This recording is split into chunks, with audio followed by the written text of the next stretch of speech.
Hi, Captain Steve for BoatTEST.com, and today I'm going to conduct a sea trial and performance evaluation on the newest flagship of the Formula Boats line, the 500 SSC. Now, the big deal about this is what it's powered by. 4 Mercury 600 horsepower V12 engines. Let's start by taking a look at those. Now we've got a combined 2,400 horsepower on the back of this transom. And the reason we're able to put these engines so close together is because the engines themselves don't turn, the lower unit does.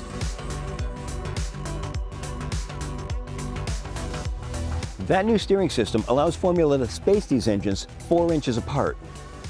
In addition, service points are remarkably easy to access. And of course, thanks to the Formula My Way program, they'll color match the engines through the hull. And look at this for engineering. This leaning post was made so that these engines can tilt fully out of the water, but check out these close tolerances.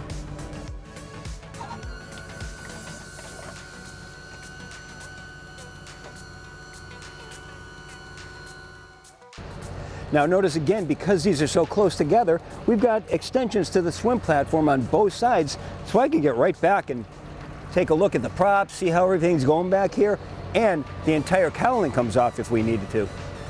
And because these engines are fly-by-wire, there are no hydraulic steering components, just wiring going right through each of these 4 channels, and it keeps a nice, neat installation.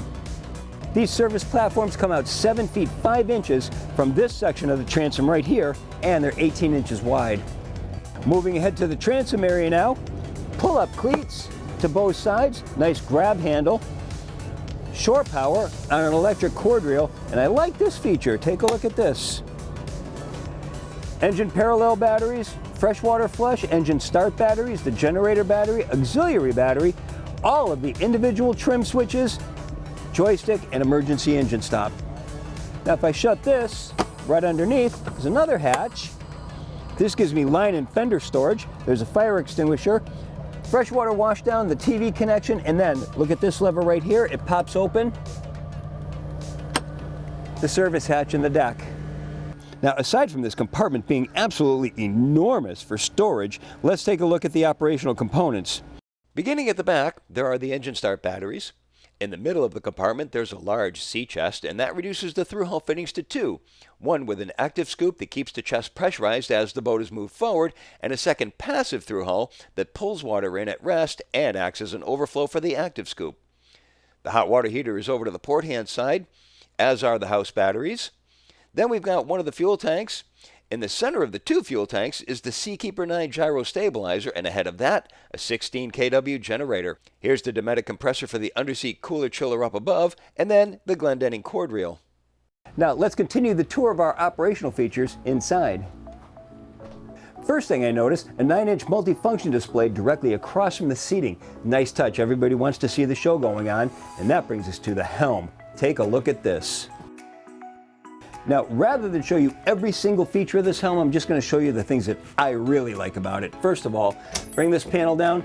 There's our ignitions. You turn the ignitions on, put the theft protection switch in place, and that will activate the electronics. 2 24-inch Raymarine screens, front and center, 12-inch screen that handles all of the boat's switching, and then we've got a 9-inch Mercury vessel view screen.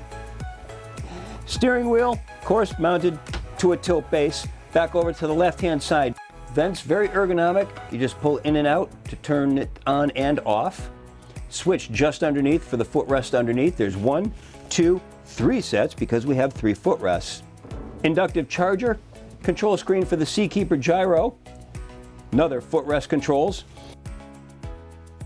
Switches over here among the highlights. Sunroof open and close, and it's 1 touch for each one. You don't have to hold the button down. Air boost, giving you more power out of the vents.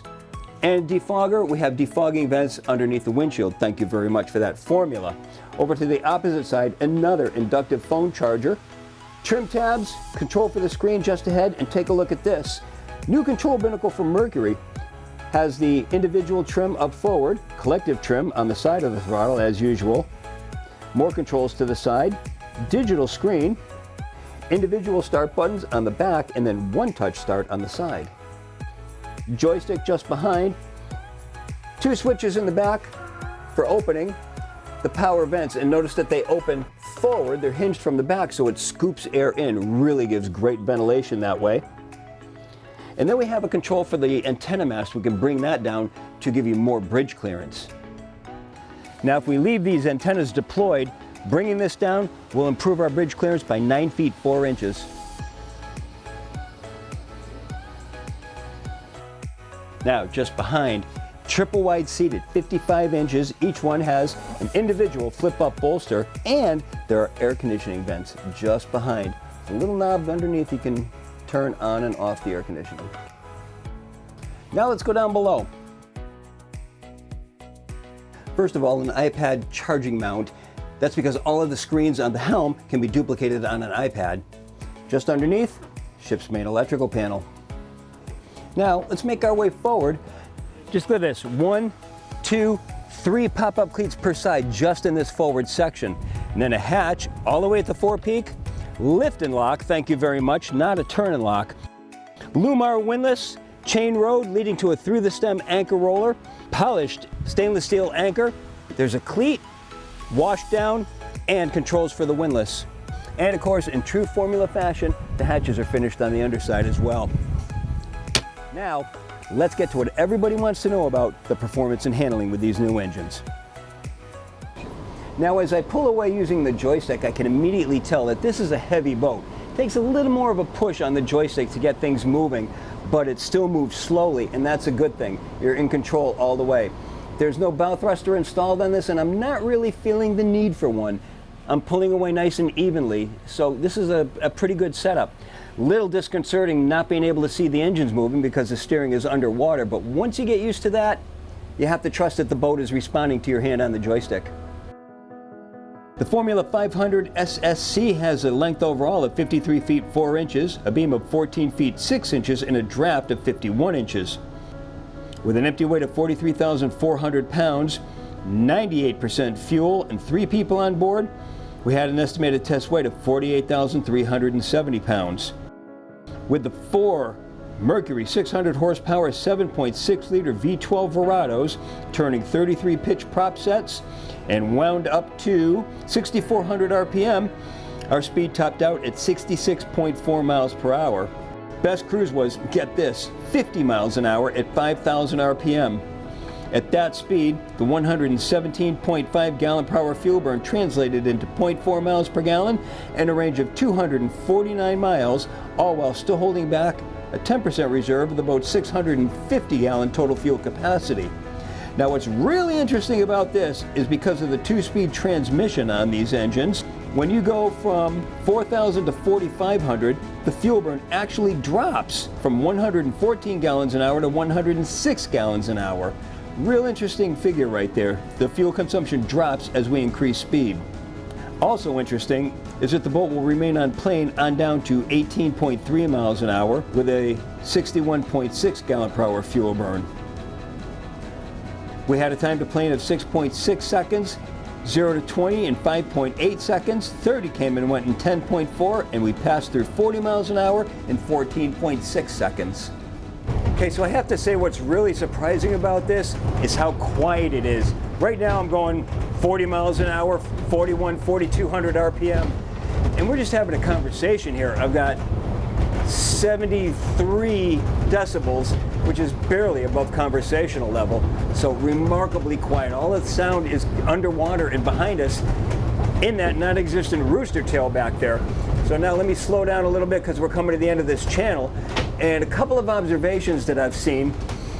Putting it into a hard turn, 50 miles an hour, she'll come around in 25 seconds, 180 degrees, and no ventilation whatsoever. No matter how hard I turn this, absolutely no ventilation. So that was great.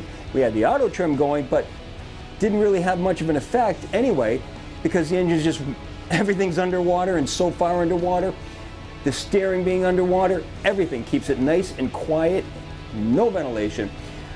Another thing I noticed is that it's a 2-speed transmission. We come up, get to 6,000 RPM, and then the second gear kicks in, drops it down to 41, 42 again, and then starts picking up again. You can't feel that kick in speed, but you do see a drop in RPM. So there is a lot more torque coming in once we get at the high end. It's a really neat thing to have. So you're getting more torque at the beginning of it. Once you get up on plane and getting in a cruise, then it drops down into that second gear, and now you're really getting more speed out of it and better economy thanks to that shifting gear. A couple of other interesting features, the shifting. It's dead silent and no clunk whatsoever. Here's me going in and out of gear, and you're hearing what I'm hearing. Neutral. Forward. Nothing. I get nothing whatsoever. All I can feel is a little nudge as I go into gear. One other thing that Formula managed to pull off is the two outboard engines are connected to one tank and the two inboard engines are connected to another tank. So if you get fuel contamination in one, you still have an even power coming out of the two. Coming back into the dock, I can still feel that heavy hand that you need to have on the joystick, but honestly, the joystick is dialed into the movement of the boat really nicely. I'm coming into the dock perfectly evenly, and it's a comfortable feel. Once you get used to the fact that those engines aren't turning, it becomes a really sweet ride. I have to say, these engines bring an astonishing difference in performance and handling, and it's important to know that Formula and Mercury worked very close together to bring this package deal together. This is also an astonishing boat inside, but that's another video. Be sure to look for it. For now, this is my sea trial and performance evaluation of the all-new 500 SSC from Formula. For BoatTEST.com, I'm Captain Steve. We'll see you on the water.